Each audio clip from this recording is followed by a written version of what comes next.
Have you ever wondered why some cases seem harder to win than others? Like how a criminal trial demands proof beyond a reasonable doubt, but a civil lawsuit might just need to show who's more likely telling the truth. That difference, the reason one person walks free and another pays damages, comes down to something called burdens of proof. Every legal case in the United States, whether it's criminal, civil, or administrative, runs on a basic question. How sure do we have to be before we decide?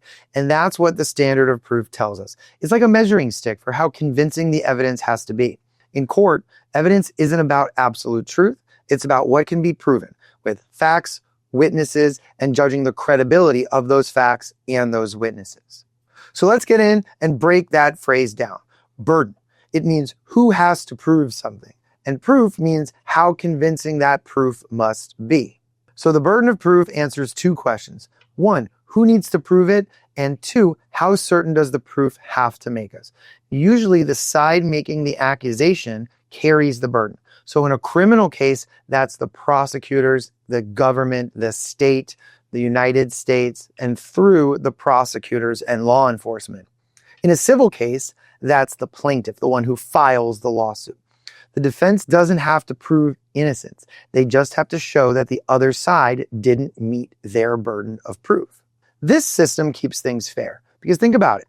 If anyone can accuse anyone of a crime or wrongdoing and win without evidence, well, we'd have chaos. The burden of proof protects us from false accusations and from emotion outweighing facts. It's also a reflection of what's at stake. The higher the stakes, like someone's freedom or reputation, the higher the standard or burden of proof. So imagine three ladders next to each other. The first ladder is short, only a few rungs high, easy to climb. That's the civil burden. The second is taller, and it takes more effort. That's clear and convincing evidence. And the third, well, it's tall, wobbly, and takes serious effort to reach the top. And that is beyond and to the exclusion of every reasonable doubt. Each one represents how high your proof has to climb before the court says, okay, that's enough. So let's put this into a few situations. In a civil case, let's say you sue your neighbor for damaging your fence. You just have to prove that it's more likely than not that they did it. Maybe 51%, technically 50.1% versus 49.9%. That's preponderance of the evidence. Think of it like the scales, a featherweight on one side more than the other. When it comes to an example like parental rights, well, the law asks for stronger proof, not just probably true, but clearly true. And that's clear and convincing evidence. And in a criminal case, let's say someone's accused of armed robbery, the prosecutor must convince the jury beyond all reasonable doubts that the person did it. If the jury has one reasonable doubt, they must vote not guilty, meaning the defense wins. Now let's visualize the burdens of proof from lowest to highest. So the first one, the lowest, reasonable suspicion.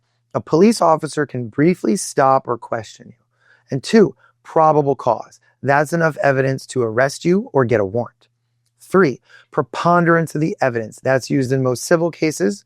4, clear and convincing evidence. It's used in serious civil cases or again to terminate your parental rights. And number 5, beyond a reasonable doubt. And that's what's used in criminal trials. Each step requires more certainty, more evidence, and stronger reasoning. So now here's a common misunderstanding. A lot of people think, well, innocent till proven guilty means that a defendant has to prove their innocence. And that's not true. In the United States, the government always has the burden of proving guilt. The defense just needs to challenge that proof and raise doubt. So why do we have different standards? Well, because the stakes are different. In criminal cases, someone's freedom, even their life, could be on the line. In civil cases, it's usually about money or property. So the system asks for higher proof when the punishment is higher. And that's why a person can be found not guilty in criminal court, but still be liable in civil court for the same event.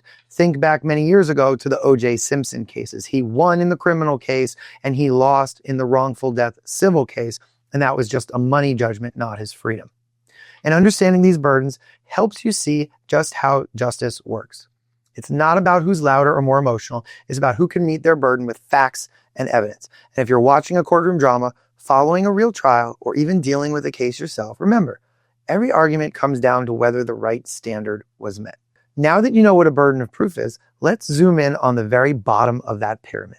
reasonable suspicion. And that's the standard police use to stop you. And it's where your rights begin. And we'll break that down next.